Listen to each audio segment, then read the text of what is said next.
Good afternoon, everyone. Reality is tough. What a change in tone, huh? But life rarely goes the way that we want it to. I'm sure most of you all are familiar with the motivational poster that goes, "When life gives you lemons, make lemonade." But instead of spending all of our time squeezing lemons for that best recipe for lemonade, Chick-fil-A, some of us want to think about different things, have greater experiences, and, well, just escape. Escapism is defined as an intentional detachment from the real world, a momentary reprieve from your circumstances, and a chance to recharge your batteries before you jump back into the fray. Escapism, in essence, is beneficial. In small doses, taking a walk during work or shooting some hoops can help you reapproach your labor with newfound vigor. But when do breaks become too many and too long? In other words, when does escape become avoidance? When does escape become avoidance? Now, escapism is a very complicated thing, but I'm going to break it up to you in terms of a scale. So imagine degrees of escapism on a scale.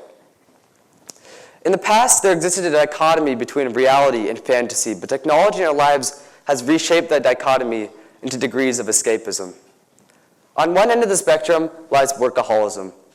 This is the state of instant gratification in your labor. Further on lies escapism, which when taken in small quantities can bolster both efficiency and output. As the diagram denotes, there exists a fine line between escapism and avoidance. Escapism, as defined, is intentional, but avoidance is a subconscious rejection of reality, like Atlanta sports fans about her bad playoff luck. Okay, so finally, as Thomas Gray put it, ignorance is bliss. This is the state at which you begin to reshape your own reality around your ignorance, like Golden State Warriors fans after they blew a 3-1 lead in the NBA Finals a few summers ago, for any basketball fans out there. But at this point, you begin to see your own shortcomings as the direct result of everyone else's successes rather than your own laziness. So as long as we stay in the upper part of the spectrum, we are all good. So that begs the question, how can we stay in the realm of reality and avoid the threshold of no return? In order to answer that question, we must first explore the bottom side of the scale. Now, I'm no psychology expert, but I do have my fair share of experiences with escapism. First and foremost, I used to be and still am a serious procrastinator. There's a TED Talk by Tim Urban that beautifully describes procrastination with a rational decision maker and an instant gratification monkey. I highly recommend watching it if you haven't already. But in short, the TED Talk basically says that us procrastinators avoid projects when assigned, and instead zap back into reality and work with extra effort right before they are due. This negligence is borderline dangerous, as it relies on the project being a sole source of labor. But as us procrastinators know, procrastination does not cross the point of no return, as we become total workaholics before a project is due. As I'm sure you know if you're procrastinators, but this is Westminster, so. But what you do while you procrastinate can have serious consequences on both your work habits and your efficiency. So escapism is mostly beneficial, but it does have its downsides. For example, I personally felt myself weak to watching sci-fi and comedy movies. I'm now proud to say that I've seen every superhero movie of the last decade. I've seen DC go from great with the Christopher Nolan Batman trilogy to downright bad with Zack Snyder's Batman v Superman, to awesome again with Patty Jenkins' new Wonder Woman movie.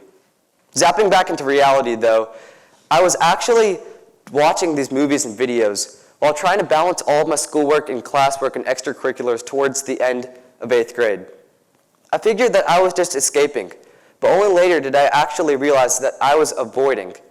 I was subconsciously rejecting work in favor of laxer activities like watching movies and videos. So after looking into myself and conducting some research, I discovered the following two-question process. First, ask yourself if you're using escapism as a defense tactic against upcoming work. And if you are, ask yourself why you are escaping. Now, as I've mentioned numerous times before, escapism is mostly beneficial, but it can also mask real-world underlying problems. Think about the benefits of escaping before doing so.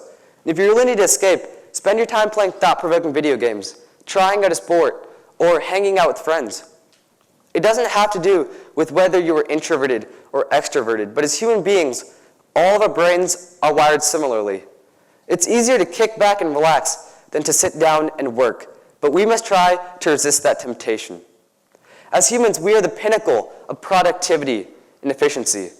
The future of our planet is in our hands. Let's live up to that expectation, and let's do it together.